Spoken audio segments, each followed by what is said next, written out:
이 보리차 한 잔 마셔라. 70년을 살아오면서 이런 말을 할 줄은 몰랐습니다. 그것도 제 며느리한테요. 3주 전 새벽이었습니다. 조용히 물을 마시려고 부엌으로 갔는데 저는 제 눈을 의심했습니다. 며느리가 보리차 주전자에 하얀 가루를 타고 있었어요. 매일 아침 따뜻하게 끓여준다며 제 방에 가져다 주던 보리차. 그 안에 뭔가를 탔던 거예요. 일주일 동안 머리가 멍하고 어지러웠습니다. 정신을 차릴 수가 없었어요. 이제야 이유를 알겠더라고요. 며느리는 대체 왜 이런 짓을 한 걸까요? 그리고 70살 할머니인 제가 이걸 어떻게 막아냈을까요? 구독과 좋아요를 누르시면 인생 대박 나실 겁니다. 최근 일주일 동안 제 몸이 이상했습니다. 아침에 일어나면 머리가 멍하고 어지러웠어요. 처음에는 나이 탓인가 싶었죠. 70살이면 그럴 수도 있잖아요. 하지만 날이 갈수록 증상이 심해졌습니다. 점심까지 정신을 차릴 수가 없었어요. 뭔가 이상한데. 저는 혼잣말을 했습니다. 그리고 문득 며느리 수진이가 매일 아침 따라주는 보리차가 떠올랐어요. 아침마다 따뜻하게 끓여서 제 방에 가져다 주던 보리차요. 설마 하는 마음이 들었지만 확인해 봐야겠다고 생각했습니다. 오늘 밤은 일부러 깨어 있기로 했어요. 새벽 5시였습니다. 저는 이미 1시간 전부터 잠든 척하고 있었죠. 화장실에 간다는 핑계로 방문을 조용히 열었습니다. 복도 불은 켜지 않았어요. 며느리가 깰까봐 조심스러웠죠. 부엌 쪽에서 희미한 불빛이 새어나왔습니다. 역시나 제 예감이 맞았습니다. 저는 숨을 죽이고 부엌 문 쪽으로 다가갔어요. 문틈 사이로 살짝 들여다봤습니다. 며느리 수진이 보였습니다. 제 보리차 주전자를 들고 서 있었어요. 그 스테인리스 주전자는 제가 10년 넘게 쓰던 겁니다. 수진의 손에는 작은 비닐봉지가 들려 있었어요. 수진은 주위를 두리번거렸습니다. 누가 보는지 확인하는 것 같았죠. 긴장한 얼굴이었어요. 저는 더욱 숨을 죽였습니다. 심장이 쿵쿵거렸지만 소리 내지 않으려고 입을 꼭 다물었어요. 수진이 비닐봉지를 열었습니다. 안에서 하얀 가루를 꺼냈어요. 손가락으로 조금씩 집어서 주전자에 털어 넣었습니다. 1번, 2번, 3번. 천천히 조심스럽게 넣었어요. 그리고는 숟가락으로 저었습니다. 원을 그리듯이 천천히 돌렸죠. 가루가 완전히 녹는지 확인하는 것 같았습니다. 수지는 주전자 뚜껑을 열어 냄새를 맡아봤어요. 보리차 향이 정상인지 체크하는 모양이었습니다. 만족스러운 표정이 수진의 얼굴에 떠올랐습니다. 고개를 끄덕이더니 주전자를 식탁에 내려놨어요. 그리고는 비닐봉지를 조심스럽게 접어서 앞치마 주머니에 넣었습니다. 저는 온몸이 얼어붙는 것 같았습니다. 손이 떨렸어요. 무릎에 힘이 풀렸습니다. 벽을 짚지 않으면 쓰러질 것 같았죠. 내가 지금 뭘 본 거지? 믿고 싶지 않았습니다. 하지만 제 눈으로 똑똑히 봤어요. 며느리 수진이 제 보리차에 뭔가를 탔습니다. 그것도 새벽에 몰래요. 수진이 부엌 불을 껐습니다. 저는 황급히 화장실로 몸을 숨겼어요. 문을 살짝 닫고 숨을 참았습니다. 수진이 복도를 지나가는 발소리가 들렸죠. 자기 방으로 들어가는 소리도 들렸습니다. 한참을 그렇게 서 있었습니다. 다리가 후들거렸어요. 화장실 벽에 기대서 겨우 버텼습니다. 이제 어떡하지? 머릿속이 복잡했습니다. 며느리를 당장 따져 물어야 하나? 아니면 모르는 척해야 하나? 아들한테 말해야 하나? 하지만 아들이 믿어줄까요? 저는 조심스럽게 화장실에서 나왔습니다. 복도는 조용했어요. 수진의 방에서는 아무 소리도 들리지 않았습니다. 제 방으로 돌아왔습니다. 침대에 앉았습니다. 천장을 멍하니 바라봤어요. 창밖이 조금씩 밝아오고 있었습니다. 새벽 6시쯤 됐나 봅니다. 수진이가 대체 왜? 3년 전이 떠올랐습니다. 수진이 처음 시집 왔을 때요. 그때는 정말 착했었어요. 인사도 밝게 하고 제 말도 잘 들었죠. 동네에서 효부라고 소문이 날 정도였습니다. 그때가 좋았는데 언제부터 변한 걸까요? 1년 전쯤부터였나? 아니, 6개월 전부터였을지도 몰라요. 조금씩 제게 차갑게 대하기 시작했습니다. 남편이 돌아가시기 전에 했던 말이 생각났습니다.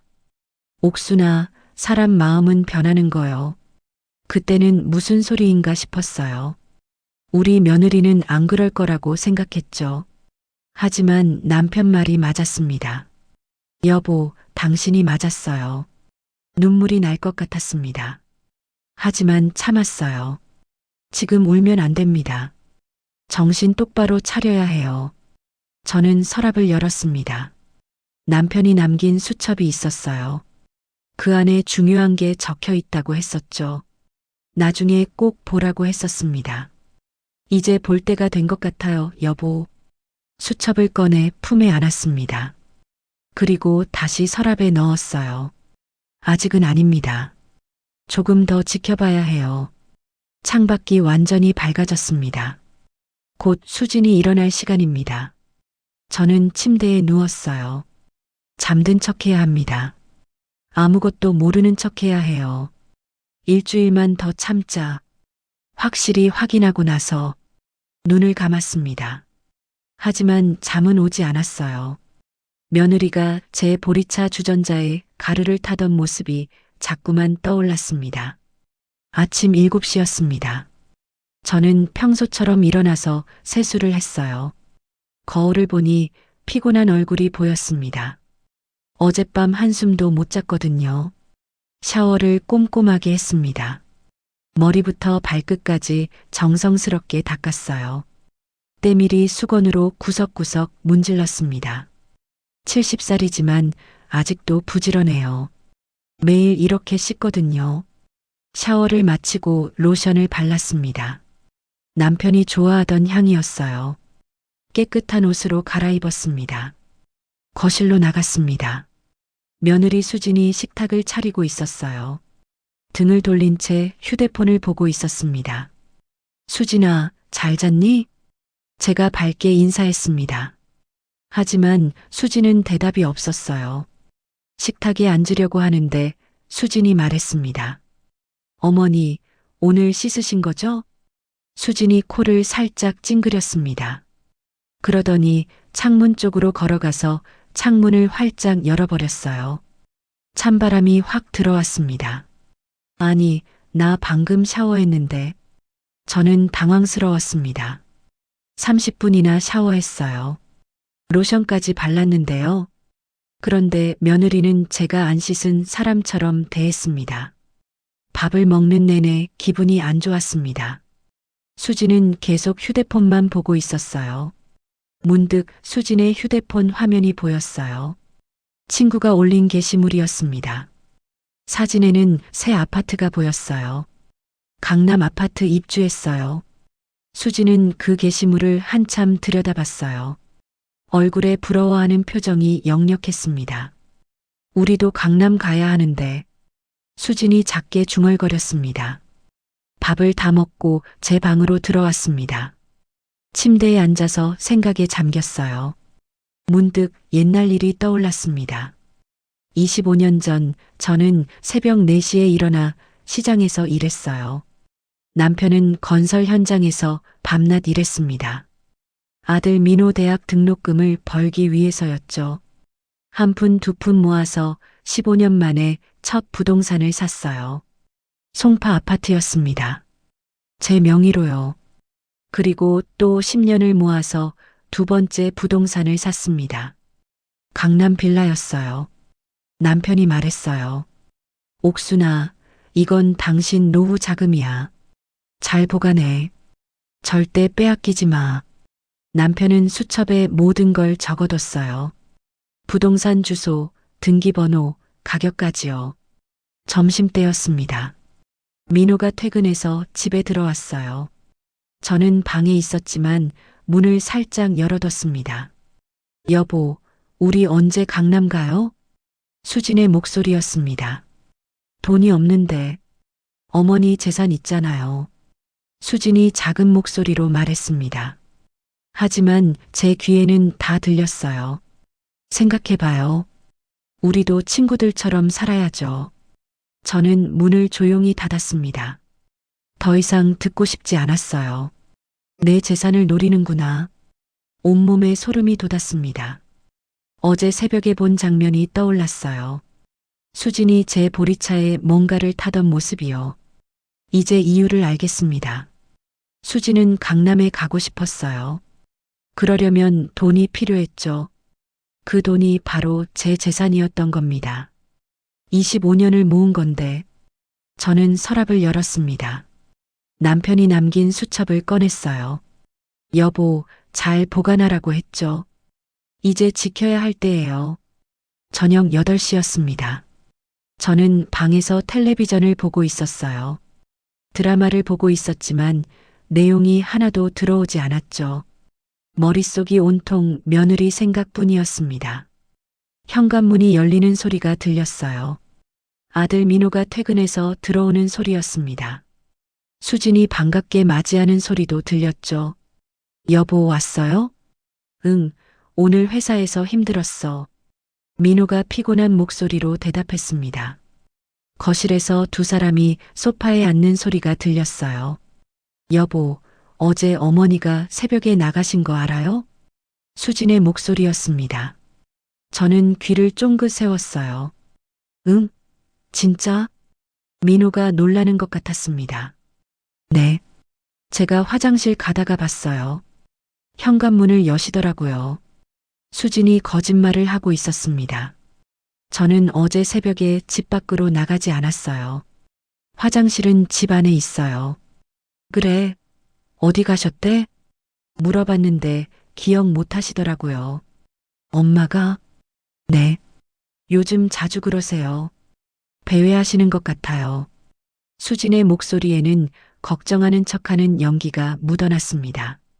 하지만 저는 알고 있었어요. 다 거짓말이라는 걸요. 그럼 어떻게? 위험한데. 민호가 걱정스럽게 말했습니다. 문에 자물쇠 다는 게 어때요? 수진이 조심스럽게 제안했어요. 자물쇠? 그건 좀. 민호가 잠시 망설이는 것 같았습니다. 어머니 안전을 위해서잖아요. 새벽에 나가시면 넘어지실 수도 있고요. 그렇긴 하지만 엄마가 싫어하실 텐데 어머니는 모르게 하면 되죠. 바깥쪽에만 달면 안에서는 모르실 거예요. 수진이 설득하고 있었습니다. 알았어. 그게 낫겠다. 민호가 결국 동의했습니다. 저는 귀를 의심했어요. 제 아들이 제 방문에 자물쇠를 단다고요? 그럼 지금 달아요. 지금? 네. 어머니 주무시기 전에요. 수진의 목소리가 급했습니다. 10분쯤 지났을까요? 제 방문 앞에서 소리가 들렸습니다. 드라이버 돌리는 소리였어요. 드르륵 드르륵. 나사를 조이는 소리도 들렸습니다. 끼익끼익. 자물쇠를 설치하고 있었습니다. 제 방문에요. 저는 텔레비전을 끄고 가만히 앉아 있었어요. 문을 열어서 뭐 하냐고 따지고 싶었지만 참았습니다. 들키면 안 됐거든요. 30분쯤 지나자 조용해졌습니다. 설치가 끝난 모양이었어요. 다 달았나 보네. 저는 중얼거렸습니다. 가슴이 철렁 내려앉았어요. 조금 있다가 문을 열어봤습니다. 문고리를 천천히 돌렸어요. 문이 열렸습니다. 아직은 잠그지 않은 모양이었죠. 복도로 나왔습니다. 제 방문 밖을 봤어요. 바깥쪽에 은색 자물쇠가 달려 있었습니다. 새 자물쇠였어요. 반짝반짝 빛이 났습니다. 저게 내 방문에. 현실감이 없었습니다. 70년을 살아오면서 이런 일은 처음이었어요. 자물쇠를 만져봤습니다. 차갑고 딱딱했어요. 쇠로 만든 자물쇠였습니다. 제법 튼튼해 보였죠. 다시 방 안으로 들어왔습니다. 침대에 주저앉았어요. 손이 떨리기 시작했습니다. 70년을 살아오면서 눈물이 차올랐습니다. 내 방문에 자물쇠가 달릴 줄은 목이 메었어요. 내가 감옥에 갇힌 것도 아닌데 억울했습니다. 제가 무슨 잘못을 했다고 이런 취급을 받아야 하나요? 밤 11시쯤 됐습니다. 화장실에 가고 싶었어요. 방 안에 딸린 화장실은 고장나서 못 쓰게 됐거든요. 일주일 전부터요. 수진이 고쳐준다고 했는데 아직 안 고쳤습니다. 문고리를 돌렸습니다. 그런데 문이 열리지 않았어요. 당황해서 계속 돌려봤습니다. 하지만 꿈쩍도 하지 않았어요. 밖에서 잠근 거였습니다. 수진아, 화장실 가야 해. 저는 문을 두드렸습니다. 하지만 아무 대답이 없었어요. 수진아, 문 좀 열어줘. 다시 소리쳤습니다. 여전히 조용했어요. 문을 계속 두드렸습니다. 똑똑똑. 점점 세게 두드렸죠. 민호 방에서는 불빛이 새어나오는데 아무도 나오지 않았습니다. 민호야, 엄마야, 화장실 가야 한다. 목소리를 높였습니다. 그제야 방문이 열리는 소리가 들렸어요. 발소리가 가까워졌습니다. 자물쇠 여는 소리가 났죠. 찰칵. 문이 열렸습니다. 수진이 서 있었어요. 인상을 쓰고 있었습니다. 어머니, 큰일 날 뻔했네요. 나가시면 안 되는데. 수진이 차갑게 말했습니다. 화장실 가야 해서 그래. 저는 변명하듯 말했어요. 다음부터는 미리 말씀하세요. 자물쇠 있는 거 아시잖아요. 수진이 당연하다는 듯이 말했습니다. 저는 아무 말도 못하고 화장실로 갔어요. 화장실 문을 닫고 변기 뚜껑에 앉았습니다. 눈물이 주르륵 흘러내렸어요. 이게 내 인생인가? 한참을 울었습니다. 소리는 내지 않았어요. 들킬까 봐요. 화장실에서 나왔습니다. 수진이 문 앞에서 기다리고 있었어요.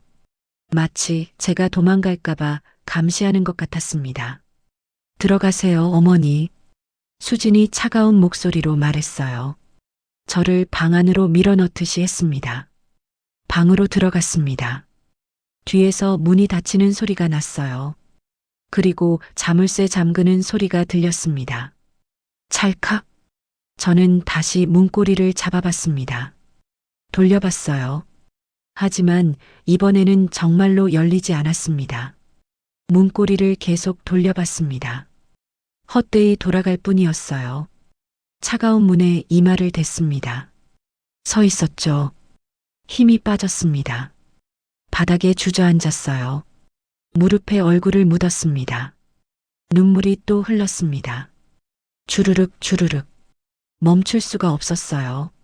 하지만 소리는 내지 못했습니다. 들키면 안 됐거든요. 이게 내가 살아온 70년인가. 자괴감이 들었습니다. 아들을 25년이나 키웠는데 억울했어요. 며느리한테 이런 취급을 받아야 하나. 분노가 치밀었습니다. 그날 밤 저는 오랫동안 바닥에 앉아 있었어요. 차가운 바닥이었지만 일어날 힘이 없었습니다. 새벽 2시쯤 됐을까요? 저는 겨우 일어나서 침대로 갔어요. 침대에 누웠지만 잠이 오지 않았습니다. 천장을 바라봤어요. 어둠 속에서 천장이 보이지 않았지만 계속 바라봤습니다. 더 이상 당하고 있을 수 없어. 저는 다짐했습니다. 증거를 모아야 해. 결심이 섰어요. 내가 평생 일해서 모은 것들을 지켜야 해. 주먹을 꽉 쥐었습니다. 25년을 한 푼 두 푼 모았는데 그 돈을 지켜야 했습니다. 남편이 날 위해 남겨준 건데 빼앗길 수 없었어요. 아침이 밝아올 때까지 잠을 못 잤습니다. 하지만 괜찮았어요. 이제 무엇을 해야 할지 알았으니까요. 싸울 겁니다. 더 이상 참지 않을 거예요. 다음 날 아침이었습니다. 자물쇠 소리에 잠에서 깼어요. 수진이 밖에서 자물쇠를 여는 소리였죠. 찰칵. 문이 열렸습니다. 어머니, 아침 드세요. 수진이 착한 며느리처럼 말했습니다. 어젯밤 저를 가뒀던 사람이 맞나 싶을 정도로 밝은 목소리였어요. 저는 아무렇지 않은 척 일어났습니다. 세수하고 거실로 나갔어요. 아침을 먹었습니다. 수지는 계속 휴대폰만 보고 있었죠. 식사를 마치고 제 방으로 돌아왔습니다. 서랍에서 스마트폰을 꺼냈어요. 남편이 돌아가시기 전에 사준 겁니다. 3년 됐지만 아직도 새 것 같았어요. 전화 받는 것 말고는 잘 못 썼거든요. 녹음을 어떻게 하지? 혼잣말을 했습니다. 화면을 이리저리 눌러봤어요. 하지만 무슨 버튼이 뭔지 모르겠더라고요. 30분 동안 혼자 씨름했습니다. 이것도 눌러보고 저것도 눌러봤어요. 그런데 화면이 자꾸 꺼졌습니다. 아이고, 이거 어떻게 하는 거야? 한숨이 나왔어요. 70살에 이런 걸 배우려니 막막했습니다. 친구 명자한테 전화했습니다. 명자야, 스마트폰 녹음 어떻게 하는지 아니? 옥순아, 그건 나도 잘 모르는데. 명자도 몰랐습니다. 너도 몰라? 실망스러웠어요. 우리 나이에 그런 거 어려워. 젊은 사람한테 물어봐. 명자가 말했습니다. 전화를 끊고 한참 생각했어요. 젊은 사람이라면 누가 있을까요? 문득 편의점 알바생이 떠올랐습니다. 우리 아파트 단지 앞에 있는 편의점이요. 창피하긴 한데 어쩔 수 없지. 혼잣말을 했습니다. 외출 준비를 했어요. 모자를 쓰고 마스크를 썼습니다. 누가 볼까봐 민망했거든요.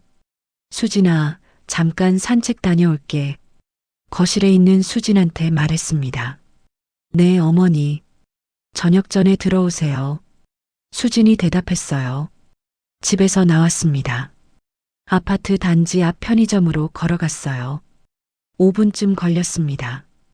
편의점 문을 열었어요. 딸랑 하는 소리가 났습니다. 젊은 알바생이 계산대에 서 있었어요. 20대 초반으로 보였습니다. 학생. 제가 작은 목소리로 불렀습니다. 목소리가 떨렸어요. 네, 할머니. 뭐 찾으세요? 알바생이 친절하게 물었습니다. 그게, 이 스마트폰 좀 봐줄래요? 손에 들고 있던 스마트폰을 보여줬어요. 무슨 문제 있으세요? 알바생이 궁금한 표정으로 다가왔습니다. 녹음을 하고 싶은데. 녹음이요? 알바생이 의아한 표정을 지었어요. 응, 음성 녹음 말이야. 제가 설명했습니다. 아, 간단해요. 여기 보세요. 알바생이 제 스마트폰을 받았습니다. 화면을 이리저리 만졌어요. 여기 이 앱이 기본 녹음 앱이에요. 손가락으로 가리켜 보여줬습니다. 이걸 누르면 되는 거야? 네. 이 빨간 버튼 누르시면 녹음 시작돼요. 알바생이 친절하게 설명해 줬어요. 빨간 버튼. 저는 집중해서 봤습니다. 빨간 동그라미 모양이었어요. 정지는 이 네모 버튼이고요. 네모 버튼. 손가락으로 따라 해봤습니다. 재생은 여기 이 목록에서 누르시면 돼요. 알바생이 계속 설명했어요. 얼굴이 화끈거렸습니다. 70살의 편의점에서 젊은 사람한테 이런 걸 배우다니요. 하지만 절실했어요. 증거가 필요했습니다. 한 번 더 보여줄래요? 네. 천천히 하실게요. 알바생이 5번이나 반복해서 보여줬습니다. 저도 따라서 연습했어요. 이렇게 빨간 버튼 누르고, 네, 맞아요. 잘하시네요. 알바생이 칭찬해줬습니다. 고맙구나, 학생. 진심으로 감사했어요. 아니에요. 궁금한 거 있으면 또 오세요. 알바생이 웃으며 말했습니다. 편의점을 나왔습니다. 집으로 가는 길에 계속 연습했어요. 빨간 버튼 누르고 네모 버튼 누르고 재생하고요. 손가락이 익숙해질 때까지 반복했습니다. 집에 들어왔어요. 수진이 거실에 없었습니다.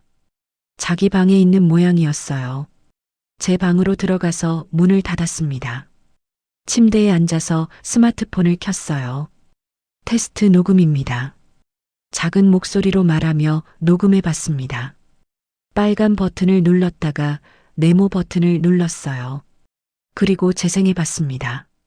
테스트 녹음입니다. 제 목소리가 또렷하게 들렸어요.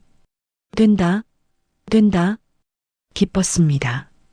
드디어 녹음을 할 수 있게 됐어요. 저녁을 먹고 다시 방으로 들어왔습니다. 밤 11시까지 계속 연습했어요. 녹음 시작하고 정지하고 재생하고 삭제하고요. 10번도 넘게 반복했습니다. 이제 완벽해. 만족스러웠어요. 스마트폰을 베개 밑에 넣었습니다. 내일부터 증거를 모을 겁니다. 수진과 민호가 하는 말을 다 녹음할 거예요. 이제 가만히 있지 않을 거야. 다짐했습니다. 서랍을 열었어요. 남편이 남긴 수첩을 꺼냈습니다. 펼쳐서 봤어요. 부동산 주소가 적혀 있었습니다. 강남 빌라 1채, 송파 아파트 1채. 읽어봤어요. 모두 내 명이구나. 처음으로 제대로 확인했습니다. 남편이 25년 동안 모아서 제 명의로 해뒀던 거예요. 수첩 마지막 장에 남편의 손글씨가 있었습니다. 옥순아, 이건 너 거야. 절대 빼앗기지 마. 눈물이 났어요. 남편이 얼마나 저를 생각했는지 알 것 같았습니다. 고마워요, 여보. 잘 지킬게요. 수첩에 대고 속삭였습니다. 내일부터 증거를 모을 거예요. 그리고 꼭 지켜낼 거예요. 수첩을 다시 서랍에 넣었어요. 그리고 침대에 누웠습니다. 오랜만에 마음이 편안했어요. 이제 무엇을 해야 할지 알았으니까요. 스마트폰 사용법도 배웠고요. 내일부터 시작이야. 눈을 감았습니다. 이번에는 잠이 왔어요. 깊은 잠에 빠져들었습니다. 꿈을 꿨습니다. 남편이 나왔어요. 젊은 시절 모습이었습니다. 옥순아, 잘하고 있어요. 남편이 웃으며 말했습니다. 여보, 조금만 더 힘내요. 당신은 할 수 있어요. 남편의 목소리가 따뜻했어요. 아침에 일어났습니다. 기분이 좋았어요. 오랜만에 꿈에서 남편을 봤거든요. 오늘부터 본격적으로 시작이야. 세수를 하며 중얼거렸습니다. 거울을 봤어요. 제 얼굴에 결연한 표정이 보였습니다. 수진아, 민호야. 이제 더 이상 당하지 않을 거야. 혼잣말을 했습니다. 스마트폰을 주머니에 넣었어요. 언제든지 녹음할 준비를 했습니다. 거실로 나갔습니다. 새로운 하루가 시작됐어요. 싸움의 시작이었습니다. 나흘이 지났습니다. 저는 매일 밤 스마트폰을 베개 밑에 넣고 잤어요. 녹음 버튼을 미리 눌러두고요. 언제 수진과 민호가 이야기할지 몰랐거든요. 밤 10시였습니다. 저는 일부러 일찍 잠든 척했어요. 방불을 끄고 침대에 누웠습니다. 하지만 잠들지 않았어요. 귀를 쫑긋 세우고 거실 소리를 들었습니다. 문을 살짝 열어뒀습니다. 손가락 하나 들어갈 정도로만요. 그래야 거실 소리가 잘 들렸거든요. 스마트폰 녹음 버튼을 눌렀습니다. 베개 밑에 넣어뒀어요.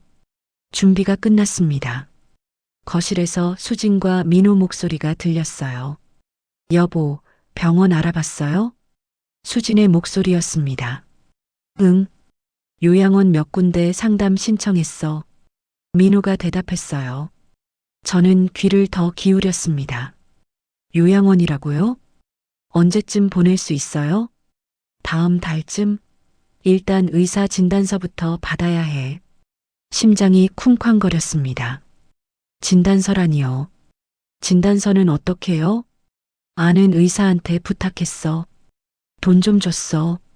숨이 막혔어요. 거짓 진단서를 만들려는 거였습니다. 그럼 치매 진단서 나오는 거예요? 응. 엄마가 정신이 이상하다고 법원에 신고하면요? 엄마 재산을 내가 마음대로 쓸 수 있어. 온몸에 소름이 돋았어요. 제 재산을 마음대로 쓴다고요?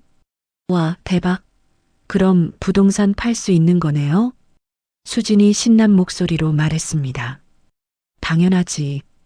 엄마가 정신없다고 인정받으면 내가 엄마 대신 다 결정할 수 있거든. 그럼 강남으로 이사 갈 수 있어요? 응. 부동산 2채 팔면 강남 아파트 살 수 있어.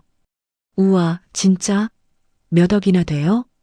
한 10억 정도 될 거야. 10억이요? 대박. 수진이 손뼉 치는 소리가 들렸어요. 저는 이를 악물었습니다. 하지만 소리는 내지 않았어요. 들키면 안 됐거든요. 근데 어머니가 아시면 어떡해요? 모르셔. 엄마는 본인 부동산 있는 줄도 몰라. 정말요? 응. 아버지가 돌아가시기 전에 처리해 놨거든. 그럼 어머니 명의라는 것도 모르세요? 응. 그래서 지금 요양원 보내면 딱 좋아. 아들은 내가 그 부동산을 모를 거라고 생각했나 봅니다. 제가 제 명의를 모를 리가 없죠. 눈물이 주르륵 흘러내렸습니다. 하지만 울 수 없었어요. 소리 내면 들킬 테니까요. 요양원 보내고 정신 이상자 신고하고 그러면 우리가 부동산 팔아서 강남 가는 거지. 완벽하네요. 수진이 기뻐했습니다. 이불을 입에 물었어요. 울음을 참으려고요. 이불이 눈물에 젖었습니다. 조금만 더 참자. 녹음하고 있어. 스스로를 달랬습니다. 근데 형제들은 모르죠? 수진이 물었어요. 당연하지. 민수랑 은정은 아무것도 몰라. 다행이다. 나중에 알면 분배하라고 할 텐데. 그러니까 조용히 처리해야 해. 알았어요. 저도 조심할게요. 그리고 당분간 엄마한테 더 잘해줘. 네. 왜요? 나중에 형제들이 뭐라고 하면 우리가 엄마 잘 모셨다고 해야 하잖아. 아, 그렇구나. 알았어요. 두 사람이 웃는 소리가 들렸습니다. 저는 주먹을 꽉 쥐었어요. 손톱이 손바닥에 박혔습니다.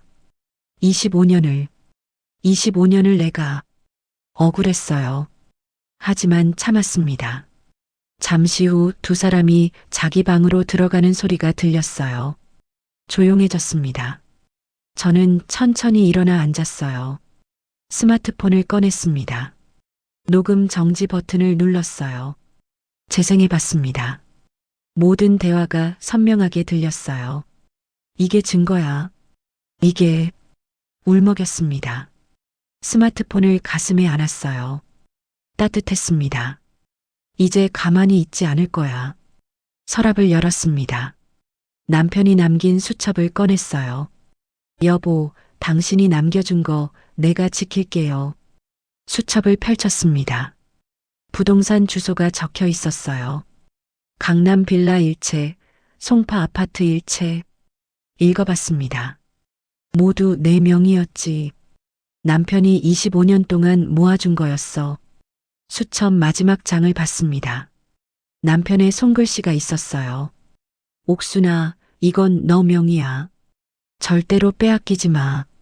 눈물이 또 흘렀습니다. 고마워요, 여보. 잘 지킬게요. 수첩을 가슴에 안았어요. 창밖을 봤습니다. 달이 떠 있었어요. 밝은 달이었습니다. 이제 준비를 시작해야겠어. 혼잣말을 했습니다. 법무사한테 가야 해.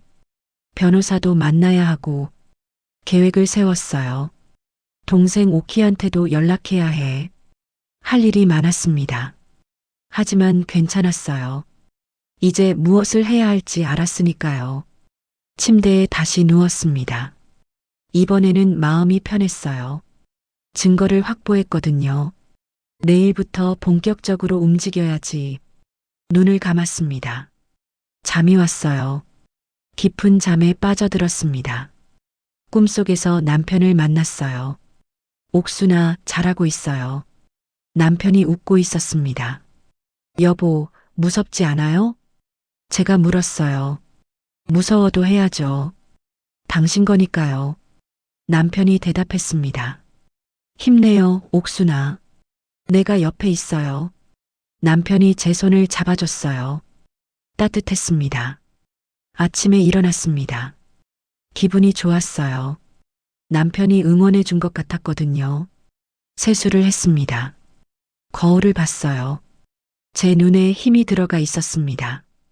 오늘부터 싸움이야. 중얼거렸습니다. 스마트폰을 확인했어요. 어젯밤 녹음이 잘 저장돼 있었습니다. 이게 첫 번째 증거야. 만족스러웠어요. 옷을 갈아입었습니다. 외출 준비를 했어요. 오늘은 법무사한테 가야 했습니다. 거실로 나갔습니다. 수진이 아침을 차리고 있었어요. 어머니, 아침 드세요. 응, 고맙다. 태연하게 대답했습니다. 어젯밤 일은 모르는 척 했어요. 아침을 먹고 나왔습니다. 수진아, 은행 좀 갈게. 은행이요? 제가 같이 갈까요? 아니야, 혼자 갈게. 단호하게 말했어요. 밖으로 나왔습니다. 버스를 탔어요. 법무사 사무실로 가는 길이었습니다. 이제 시작이야. 버스 창밖을 보며 다짐했습니다. 싸움이 시작됐어요. 다음 날 아침 일찍 일어났습니다. 6시였어요. 수진과 민호가 일어나기 전이었죠. 조용히 세수하고 옷을 갈아입었습니다. 동생 오키한테 전화했어요. 조심스럽게 작은 목소리로 말했습니다. 오키야, 나 좀 도와줄래? 언니, 무슨 일 있어? 목소리가 이상한데. 오키가 걱정스러운 목소리로 물었어요. 지금 만날 수 있어? 급해. 어디로 갈까? 우리 단지 앞 카페로 와줘. 1시간 후에. 알았어. 곧 갈게. 전화를 끊었습니다. 거실로 나갔어요. 수진이 아직 자고 있었습니다. 쪽지를 남겼어요. 은행 다녀올게 라고 적었습니다. 조용히 현관문을 열고 나왔어요.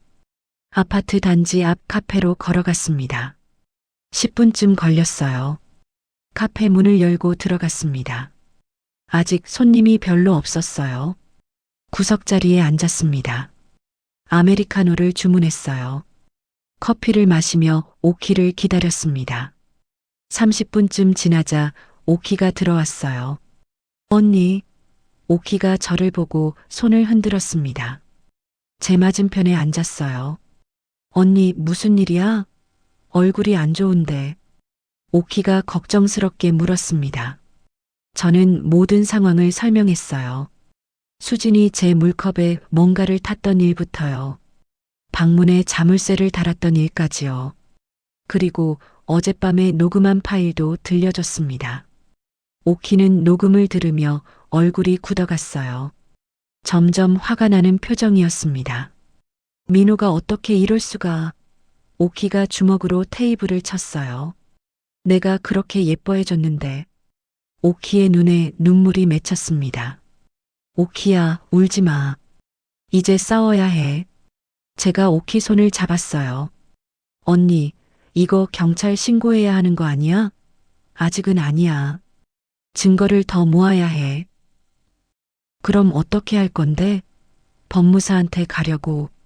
같이 가줄래? 당연하지. 같이 가자. 우리는 카페를 나왔습니다. 택시를 탔어요. 송파구청 앞에 있는 법무사 사무실로 갔습니다. 20년 지기 김 법무사님이 계시는 곳이었어요. 사무실 문을 열고 들어갔습니다. 깨끗하게 정돈된 사무실이었어요. 책상 뒤에 김 법무사님이 앉아 계셨습니다. 어머, 옥순 씨, 오랜만이네요. 무슨 일이세요? 김 법무사님이 반갑게 맞아주셨어요. 선생님, 급하게 상담 좀 받고 싶어서요. 저는 의자에 앉았습니다. 오키도 옆에 앉았어요. 그러세요? 편하게 말씀하세요. 김 법무사님이 친절하게 말씀하셨습니다. 저는 모든 상황을 설명했어요. 수진이 물에 뭔가를 탔던 일이요. 방 자물쇠를 달았던 일이요. 그리고 녹음 파일도 들려드렸습니다. 김 법무사님은 심각한 표정으로 들으셨어요. 녹음이 끝나자 한숨을 쉬셨습니다. 옥순 씨, 이건 심각한 문제예요. 그렇죠? 네. 일단 부동산부터 보호해야 해요. 어떻게요? 신탁 등기라는 게 있어요. 김 법무사님이 설명하기 시작했어요. 신탁 등기요? 네. 쉽게 말하면 옥순 씨가 직접 동의하지 않으면 아무도 그 부동산을 못 건드려요. 그게 가능해요? 물론이죠. 제가 도와드릴게요. 저는 안도했습니다.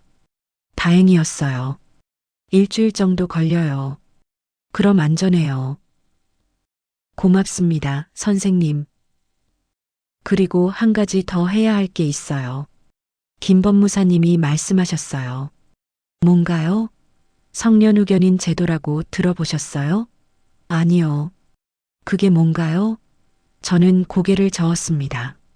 옥순 씨가 신뢰하는 사람을 미리 후견인으로 지정하는 거예요. 그럼요. 아들이 나중에 옥순 씨를 정신 이상자로 신고해도 소용없어요. 정말요? 깜짝 놀랐어요. 네. 이미 옥순 씨가 지정한 후견인이 우선권을 가지니까요.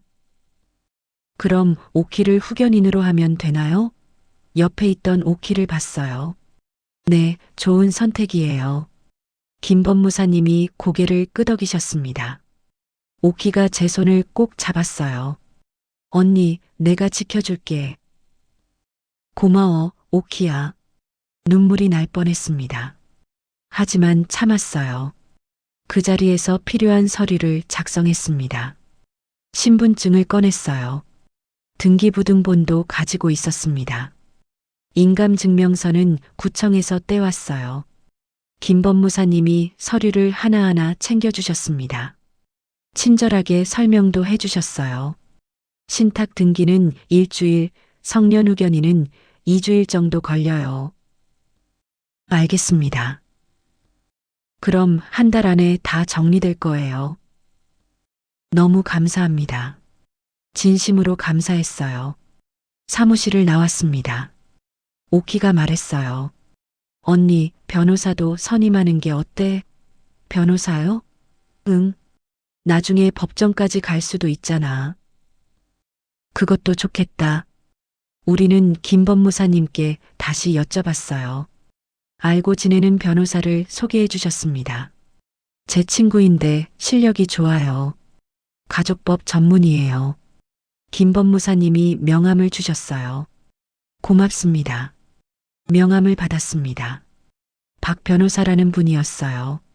그날 오후에 바로 변호사 사무실을 찾아갔습니다. 강남에 있는 사무실이었어요.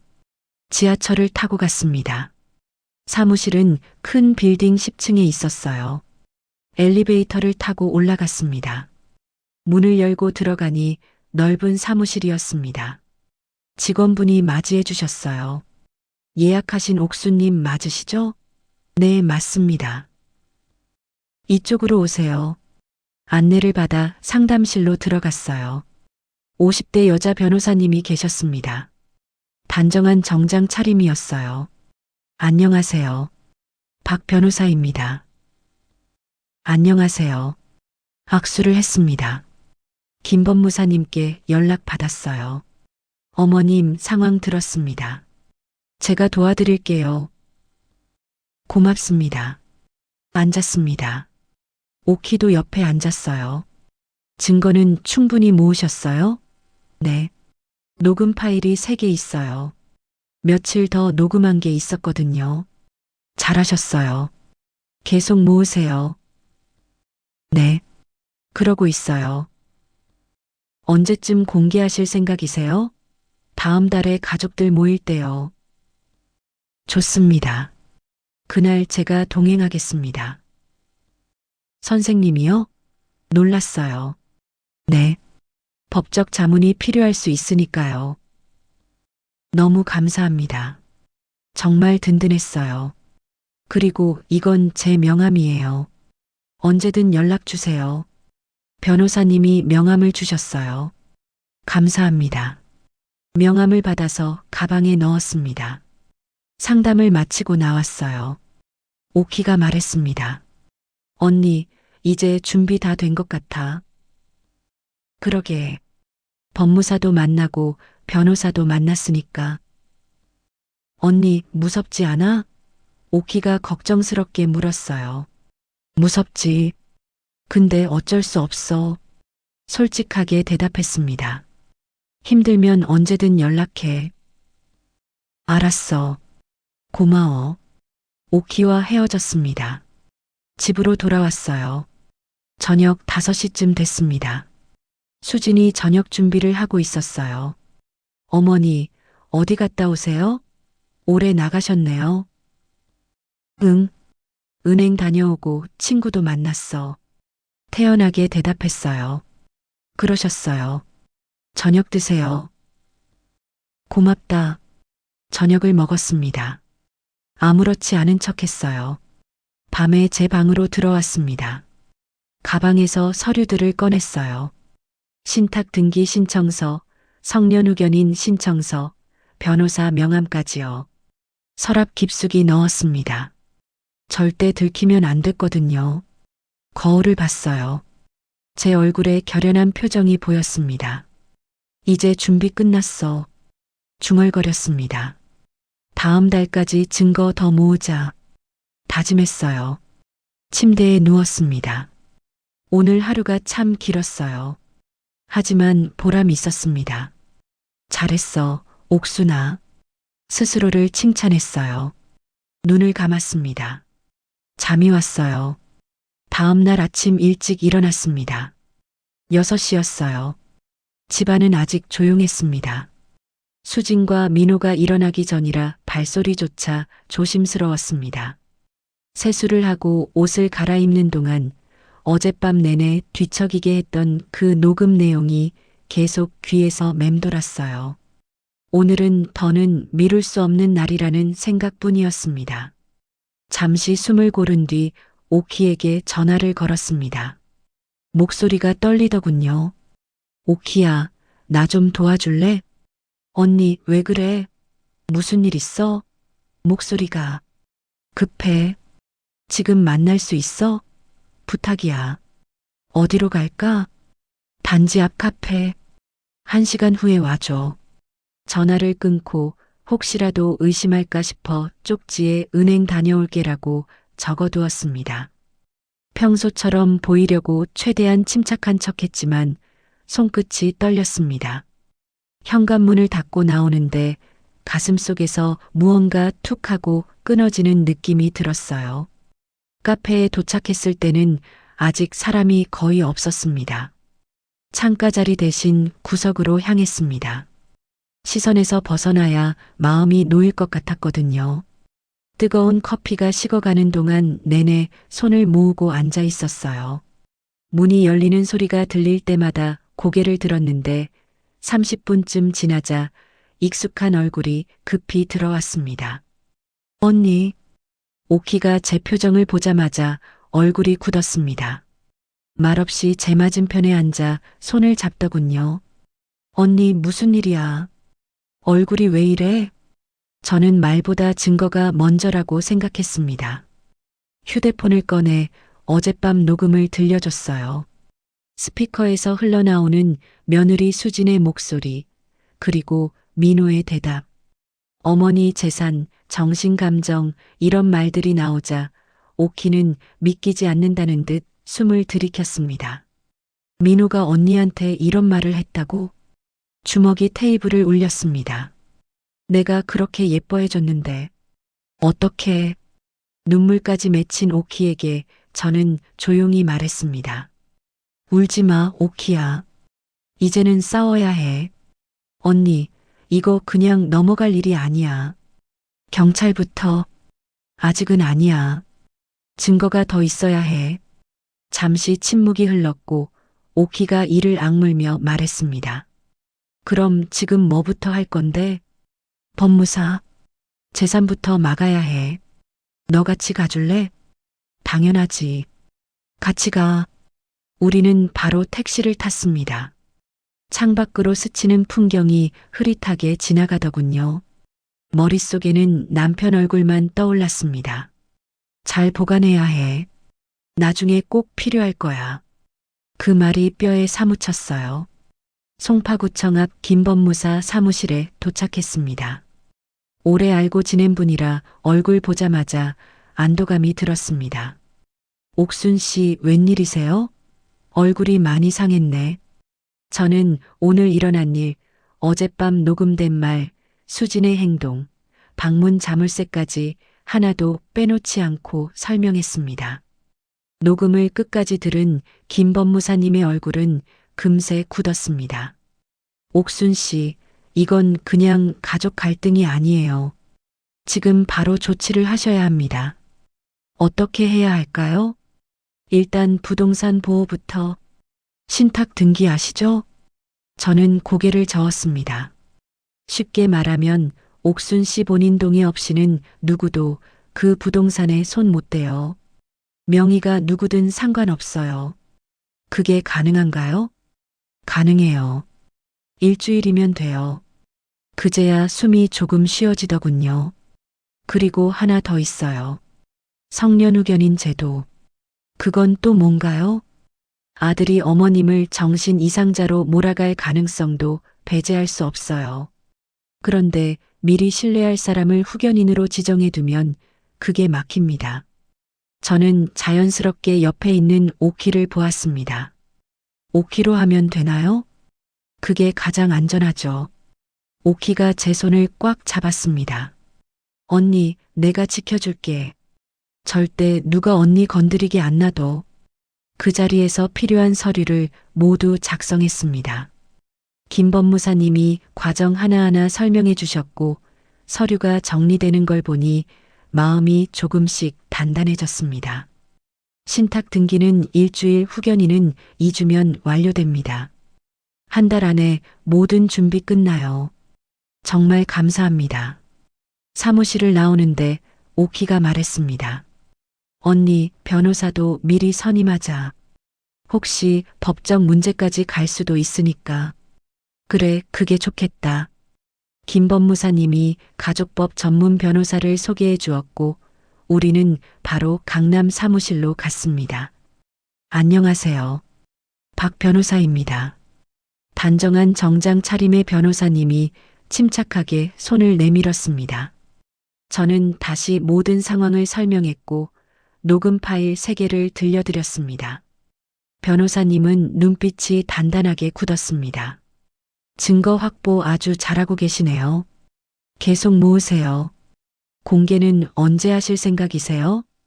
다음 달 가족들 모이는 날이요. 좋습니다. 그날 제가 직접 동행하겠습니다. 법적 자문이 필요할 수 있으니까요. 그 말이 얼마나 든든하던지요. 상담을 마치고 나오며 오키가 말했습니다. 언니, 준비 끝났네.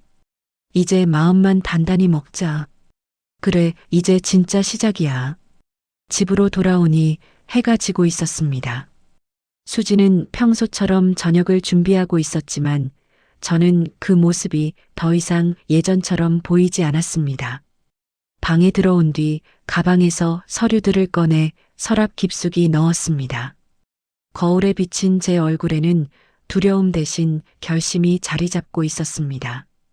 이제 준비 끝났어. 다음 달까지 확실하게 더 모으자. 불이 꺼진 방에서 그렇게 중얼거렸습니다. 오늘 하루가 유난히 길었지만 적어도 한 가지는 확실했습니다. 이제 나는 절대 예전의 나가 아니다. 3주가 지났습니다. 그동안 저는 증거를 계속 모았어요. 녹음 파일이 5개나 됐습니다. 수진과 민호가 나누는 대화를 다 녹음했거든요. 법무사님한테서 연락이 왔어요. 신탁 등기가 완료됐다고 했습니다. 성년 의견인 지정도 법원에서 승인됐다고요. 이제 제 재산은 안전했어요. 변호사님한테도 연락했습니다.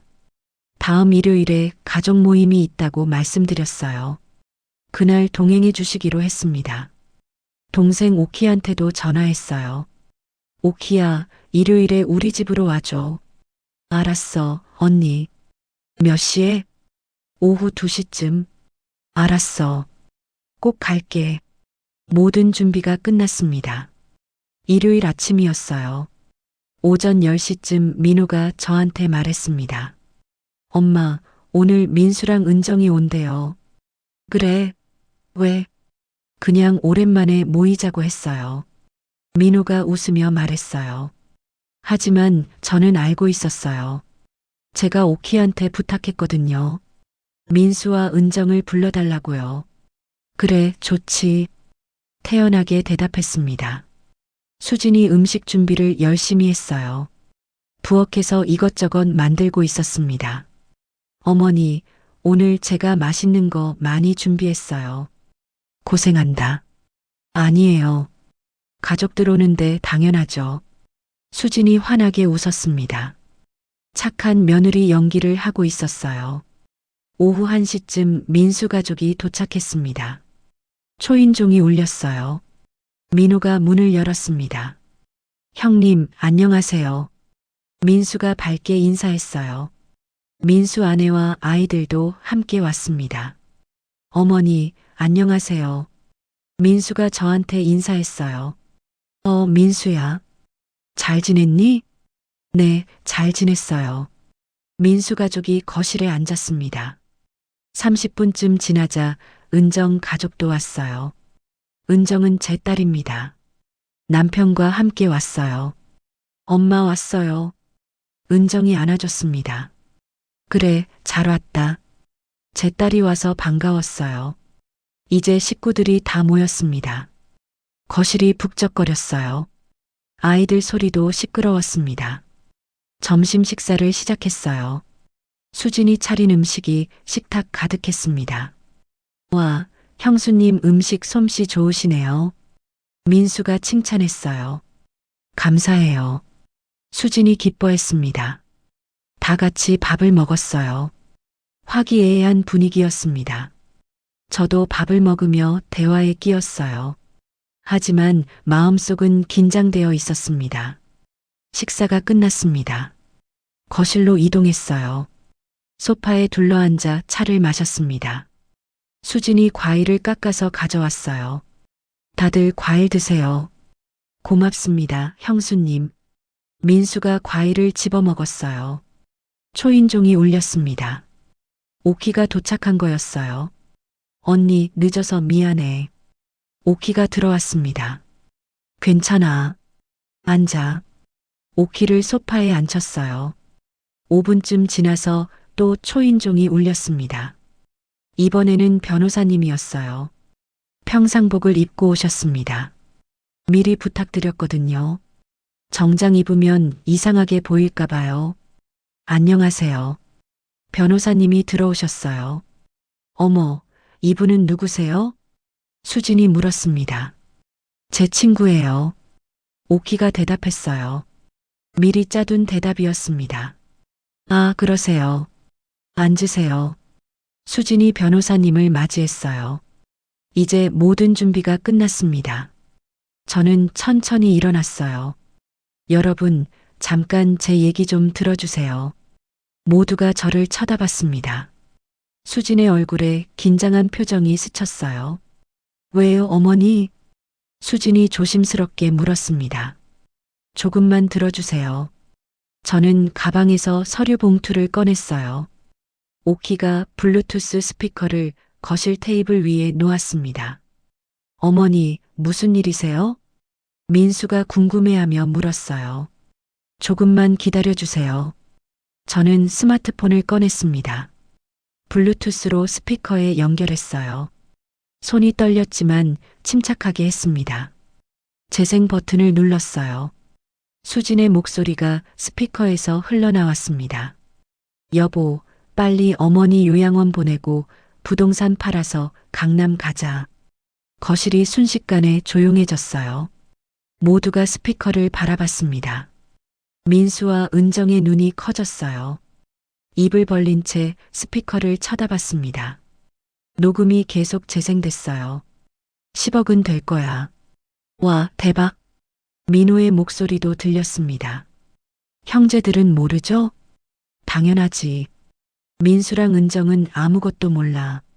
민수가 자리에서 벌떡 일어났어요. 형님, 이게 무슨 소리예요? 민수의 목소리가 떨렸습니다. 민호는 얼굴이 창백해졌어요. 말을 하지 못했습니다. 수지는 손이 떨렸어요. 과일 접시를 떨어뜨릴 뻔했습니다. 저는 다음 녹음 파일을 재생했어요. 의사한테 돈 줬으니까 치매 진단서 나올 거야. 민호의 목소리였습니다. 은정이 화난 표정으로 일어났어요. 오빠, 진짜 이런 짓 했어요? 은정의 목소리가 날카로웠습니다. 민수도 분노에 찬 얼굴로 민호를 바라봤어요. 형님, 어머니를 정신병자로 만들려고 했어요? 나는 그게 민호는 변명도 제대로 못했어요. 수진이 일어나려고 했습니다. 그게 아니라 저는 차갑게 말했어요. 입 다물어, 수진아. 수진이 얼어붙었습니다. 다시 앉았어요. 저는 녹음을 멈췄습니다. 가방에서 작은 비닐봉지를 꺼냈어요. 투명한 보리차 컵도 함께 꺼냈습니다. 수진아, 이게 뭔지 알지? 비닐봉지를 흔들어 보였습니다. 안에 하얀 가루가 들어있었어요. 수진의 얼굴이 새하얗게 질렸습니다. 어머니. 그게 내가 내 방에서 찾았어. 똑같은 거. 저는 보리차 컵에 물을 따랐습니다. 그리고 비닐봉지를 열어 가루를 털어 넣었어요. 숟가락으로 저었습니다. 내가 날마다 내 보리차에 이걸 탔지? 수진이 고개를 저었어요. 아니에요. 거짓말하지 마. 내가 다 봤어. 새벽에 주전자에 넣는 거. 저는 천천히 말을 이었습니다. 매일 아침 내 방에 보리차 가져다 주면서 말이야.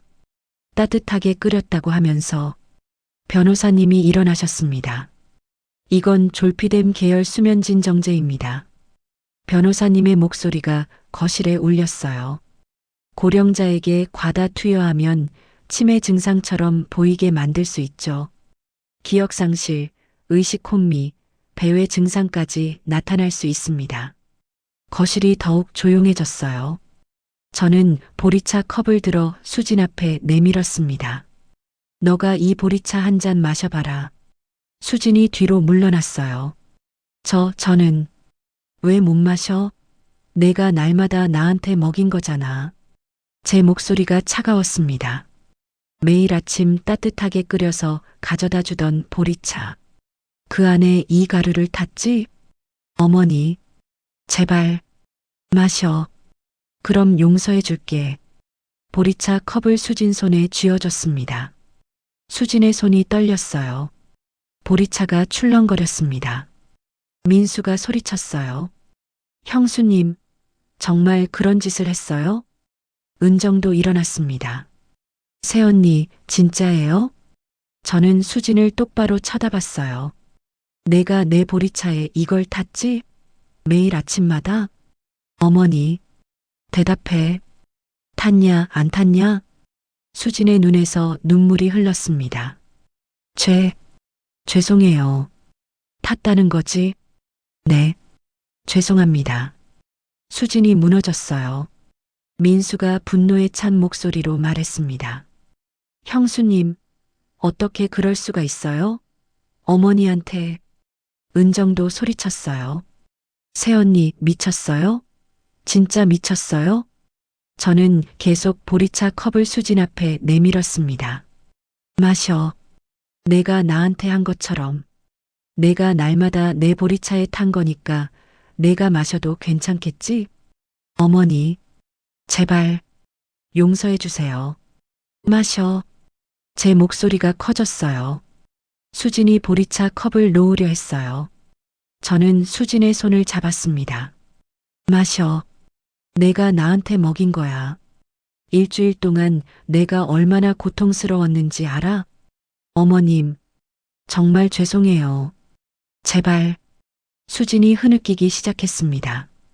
보리차 컵이 바닥에 떨어졌어요. 보리차가 사방으로 튀었습니다. 이제 알겠니? 내가 얼마나 무서웠는지. 저는 손을 놓았습니다. 매일 아침 내가 가져다 주는 보리차를 마실 때마다 말이야. 이 안에 뭐가 들었는지 알면서도 모르는 척해야 했어. 수지는 바닥에 주저앉았어요. 저는 서류 봉투를 열었습니다. 등기부등본 여러 장을 꺼냈어요. 이게 뭔지 알아? 테이블 위에 펼쳐놓았습니다. 강남 빌라 등기부등본이야. 그리고 송파 아파트 등기부등본이지. 모두가 서류를 쳐다봤어요. 모두 4명이야. 너희 아버지가 25년 동안 모아서 4명이로 해둔 거야. 민수가 놀라며 말했어요. 어머니가 부동산이 있으셨어요? 그래. 2채야. 민호가 이걸 노린 거야. 은정이 민호를 노려봤어요. 오빠 정말 최악이에요. 저는 다음 서류를 꺼냈습니다. 이건 신탁 등기 서류. 이제 너희가 아무리 해도 이 부동산은 못 건드려. 민호의 얼굴이 더욱 창백해졌어요. 그리고 이건 성년 후견인 지정 서류. 오키가 내 법적 후견인이다. 오키가 고개를 끄덕였어요. 나를 정신병자로 신고해도 소용없어? 이미 다 준비했어. 수진이 계속 울고 있었습니다. 어머니, 정말 죄송해요. 제가 미쳤어요. 민수가 수진을 바라봤어요. 형수님, 형님한테 이런 짓 시킨 거예요? 나는 그게 수진이 말을 잇지 못했어요. 은정도 차갑게 말했습니다. 오빠는 맨날 새언니 편만 들더니 결국 이렇게 되네요. 변호사님이 다시 말씀하셨습니다. 안녕하세요. 저는 옥순 어머님의 변호사 박수진입니다. 모두가 놀랐습니다. 변호사까지 있었던 거예요. 오늘 이 자리는 법적으로 유효한 증언의 자리입니다. 수진 씨가 방금 자백한 내용은 모두 증거로 활용될 수 있습니다. 변호사님이 차분하게 말씀하셨어요. 민호가 더욱 창백해졌습니다. 저는 마지막으로 말했어요. 민호야, 수진아. 2 사람이 저를 쳐다봤습니다. 너희끼리 알아서 해. 이제 더 이상 나한테 말 걸지도 마. 엄마. 민호가 울먹였어요. 나는 내 집으로 갈 거다. 내 부동산 중 한 채로 가서 혼자 살 거야. 민수와 은정이 놀랐어요. 어머니, 저희가 모시겠습니다. 민수가 말했어요. 아니야. 나 혼자 살래. 너희는 잘못 없어. 걱정 마. 저는 가방을 들었습니다. 오키도 일어났어요. 그럼 이만 갈게. 현관으로 걸어갔습니다. 뒤돌아보지 않았어요. 변호사님도 함께 나왔습니다. 문을 닫았어요. 뒤에서 민호가 우는 소리가 들렸습니다. 수진이 흐느끼는 소리도 들렸어요. 하지만 저는 걸음을 멈추지 않았습니다. 싸움이 끝났습니다. 이제 새로운 시작이에요. 그날 밤 민호네 집은 전쟁터가 됐다고 합니다. 오키가 나중에 들려준 이야기예요. 민수한테서 들었다고 했어요. 민호가 수진한테 소리쳤다고 해요. 당신이 나한테 이런 짓 시킨 거야? 목소리가 복도까지 들렸다고 합니다. 수진이 울며 변명했대요. 나도 우리 미래 생각해서 엄마를 요양원 보내는 게 우리 미래야? 근데 당신도 동의했잖아. 그건 당신이 자꾸 그러니까. 둘이 매일 밤 싸웠다고 해요. 저는 송파 아파트로 이사했습니다. 제 부동산 중 한 채예요. 25평 정도 되는 아파트였어요. 혼자 살기에 딱 좋았습니다. 오키가 도와줬어요. 짐을 옮기고 정리하는 걸요. 언니, 여기 정말 좋다. 그치? 나도 마음에 들어. 새 집에서의 첫날 밤이었습니다. 침대에 누워 천장을 바라봤어요. 마음이 편안했습니다. 오랜만에 느끼는 평화였어요. 일주일쯤 지났을까요? 변호사님한테서 연락이 왔습니다. 어머님, 경찰에 고발했습니다. 고발이요? 네. 거짓 진단서 교사죄로요. 제가 부탁한 게 아니었어요. 변호사님이 알아서 해주신 거였습니다. 민호 씨가 곧 경찰 조사를 받을 겁니다. 그래요? 복잡한 심정이었어요. 제 아들이 경찰 조사를 받는다니요. 어머님, 괜찮으세요? 네. 괜찮아요. 하지만 속으로는 마음이 아팠습니다. 이틀 후 민수한테서 전화가 왔어요. 어머니, 형님이 경찰서에 갔어요. 그래. 경찰 조사받고 있대요. 거짓 진단서 때문에요. 알았다. 짧게 대답했습니다. 어머니, 형님이 정말 후회하고 있어요. 후회해야지. 차갑게 말했어요. 한 달쯤 지났습니다. 민수가 또 전화했어요. 어머니, 형님이 벌금 500만 원 선고받았대요. 그래. 그리고 회사에서 정직 6개월 받았대요. 할 말이 없었습니다. 형님이 지금 집에만 있어요. 무급휴직이래요. 민호가 6개월 동안 무급으로 쉬게 됐다는 거였어요. 월급이 한 푼도 안 나온다는 뜻이었죠. 그래. 저는 그렇게만 대답했습니다. 전화를 끊고 창밖을 바라봤어요. 가슴 한구석이 아팠습니다. 하지만 어쩔 수 없었어요. 민호가 자초한 일이었으니까요. 2달쯤 됐을 때였습니다. 은정이 집에 놀러 왔어요. 엄마, 잘 지내세요? 응, 잘 지내. 오빠랑 새언니 이혼한대요. 그래, 놀랍지 않았어요. 예상했던 일이었거든요. 오빠가 이혼 서류 내밀었대요. 수진이는 뭐래? 처음엔 반대했대요. 근데 결국 동의했대요. 그랬구나. 은정이 제 손을 잡았어요. 엄마, 오빠가 정말 후회하고 있어요. 알아. 용서해 주실 수 있어요? 아직은. 아니야. 솔직하게 말했습니다. 알겠어요. 천천히 생각하세요. 은정이 이해해 줬어요. 3개월이 지났습니다. 민수가 또 전화했어요. 어머니, 형님 이혼 확정됐대요. 그래. 재산 분할은 영원이래요. 형수님 잘못이 명백해서요. 수진이 빈털터리로 나갔다는 얘기였어요. 형수님이 친정으로 갔대요. 알았다. 그날 저녁 친구 명자한테서 전화가 왔습니다. 옥순아, 수진이 요즘 어떻게 지내는지 아니? 아니, 몰라. 친정 식구들이 빚보증 연대 책임이 있었대. 뭐라고? 그래서 다 망했대. 수진이네 집도 경매 넘어갔다더라. 충격적이었어요. 수진이는 지금 반지하 원룸 산대. 반지하? 응. 편의점에서 야간 알바한다던데. 가슴이 먹먹했습니다. 수진이 그렇게까지 됐다니요. 나흘쯤 지났을 때였어요. 마트에 장을 보러 갔습니다. 계산대에서 물건값을 내고 있었는데요. 옆 계산대가 보였어요. 거기 서 있는 사람이 수진이었습니다. 파란색 유니폼을 입고 있었어요. 마트 직원복이었습니다. 수진은 손님 물건을 포장하고 있었어요. 고개를 숙인 채 일하고 있었습니다. 예전에 명품 가방 들고 다니던 수진의 모습이 떠올랐어요. 네일샵 다니며 손이 제일 중요하다던 수진이요. 지금 수진의 손을 봤습니다. 빨갛게 트고 거칠어져 있었어요. 습진도 올라와 있었습니다. 수진이 저를 봤어요.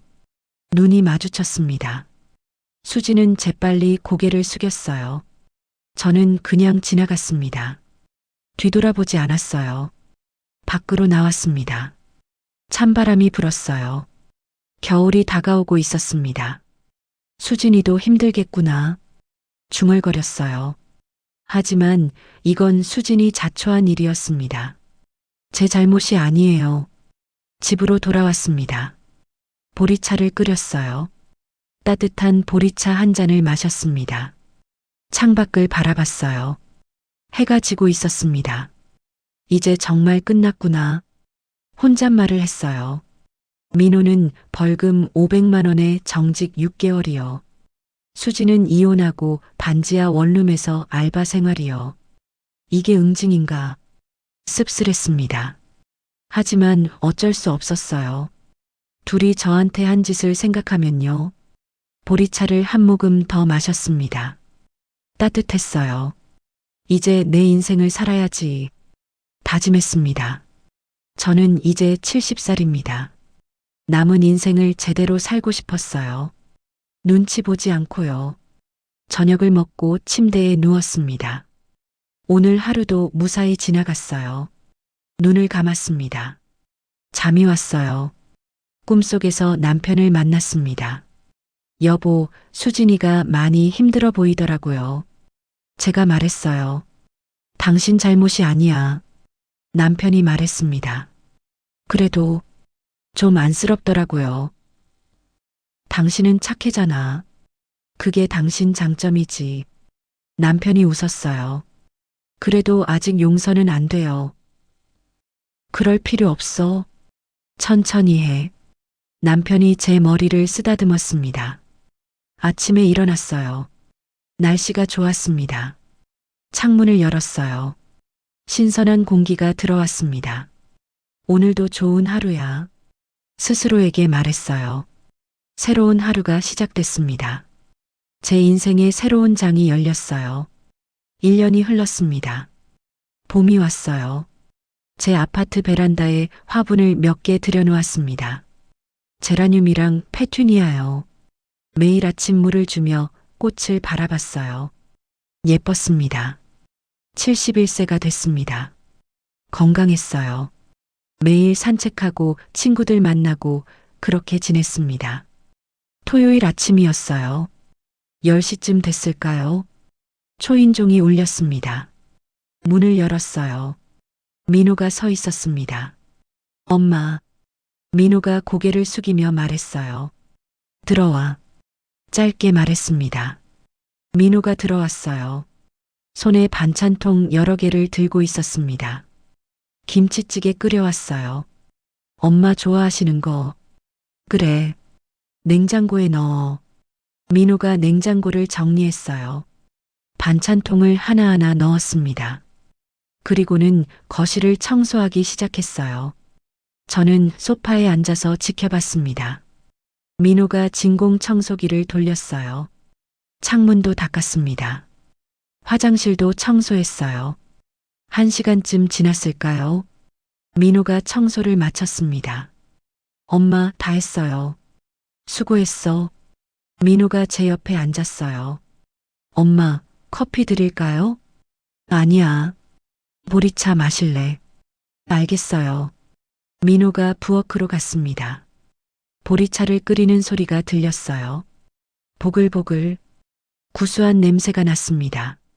민호가 보리차 2잔을 들고 왔어요. 제 앞에 하나를 놓았습니다. 엄마, 드세요. 고맙다. 보리차를 한 모금 마셨어요. 따뜻하고 구수했습니다. 창가에 나란히 앉았습니다. 밖에 햇살이 따뜻하게 들어왔어요. 봄 햇살이었습니다. 민호가 말했어요. 엄마, 정말 죄송해요. 똑같은 말이었어요. 민호는 매주 토요일마다 왔습니다. 그리고 매번 이렇게 말했어요. 저는 대답하지 않았습니다. 그냥 보리차를 마셨어요. 제가 정신이 없었어요. 수진이 말에 넘어가서 용서해 주세요, 엄마. 민호의 목소리가 떨렸어요. 저는 여전히 보리차만 마셨습니다. 창밖을 바라봤어요. 아파트 단지의 나무들이 초록빛으로 물들고 있었습니다. 엄마, 알았어. 그만 가봐. 네. 다음 주에 또 올게요. 민호가 일어났어요. 머뭇거리다가 현관으로 갔습니다. 조심해서 가. 네, 엄마. 문이 닫혔습니다. 저는 혼자 남았어요. 보리차를 다시 한 모금 마셨습니다. 스마트폰을 꺼냈어요. 문자 메시지함을 열었습니다. 수진한테서 온 문자가 있었어요. 매주 오는 문자였습니다. 어머님, 오늘도 반성하며 살았습니다. 제가 어머님께 한 짓은 용서받을 수 없다는 걸 압니다. 그래도 매일 사죄하겠습니다. 읽고 나서 지웠어요. 답장은 하지 않았습니다. 매주 같은 문자가 왔어요. 저는 매번 읽고 지웠습니다. 창밖을 봤어요. 구름이 천천히 흘러가고 있었습니다. 언젠가는 혼잣말을 했어요.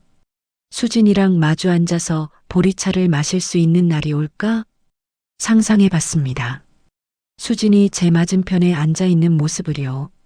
그날이 온다면 이렇게 말하고 싶었어요. 수진아, 이 보리차에는 아무것도 안 탔어. 이제 우리 편하게 마시자.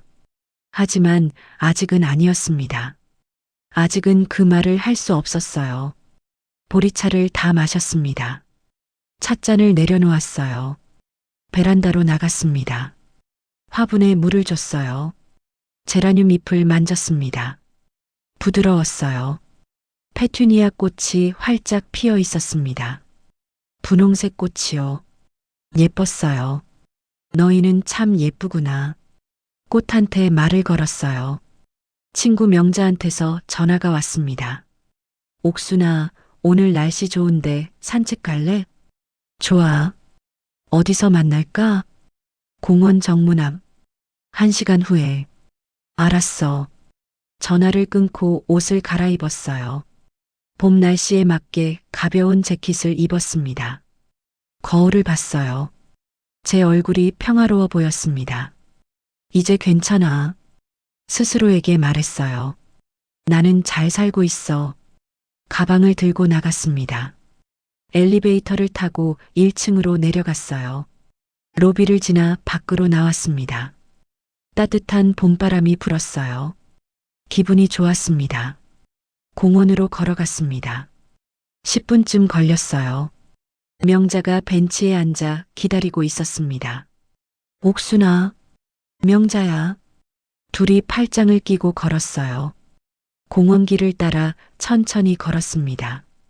요즘 어때? 잘 지내? 응, 잘 지내. 민호는 매주 토요일마다 와. 청소하고 가. 그래도 효자네. 글쎄, 복잡한 심정이었어요. 시간이 약이야. 조금씩 나아질 거야. 명자가 제 손을 꼭 잡았어요. 고마워. 1시간쯤 걸었을까요? 집으로 돌아왔습니다. 오후 3시쯤 됐어요. 낮잠을 잤습니다. 1시간쯤요. 4시에 일어났어요. 보리차를 다시 끓였습니다. 따뜻한 보리차 한 잔을 마셨어요. 창가에 앉았습니다. 해가 서쪽으로 기울고 있었어요. 서랍을 열었어요. 남편이 남긴 수첩을 꺼냈습니다. 펼쳐서 봤어요. 여보, 잘 지켰어요. 수첩에 대고 속삭였습니다. 당신이 남겨준 거 한 푼도 빼앗기지 않았어요. 수첩 마지막 장을 봤어요.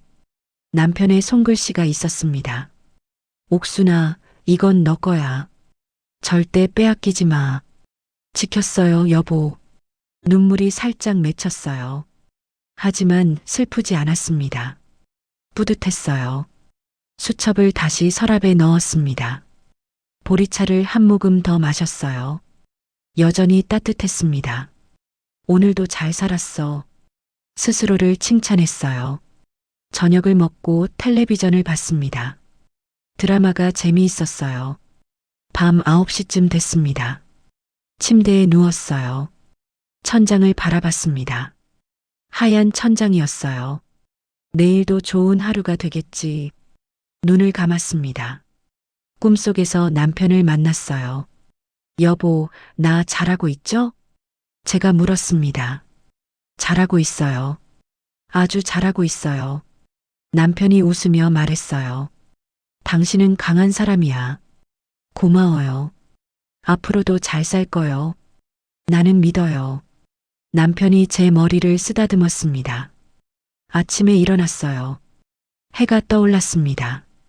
창문을 열었어요. 신선한 공기가 들어왔습니다. 오늘도 좋은 하루야. 보리차를 끓였어요. 첫 잔을 마셨습니다. 구수하고 따뜻했어요. 71년을 살아온 저의 새로운 아침이었습니다. 그리고 이제 저는 괜찮습니다.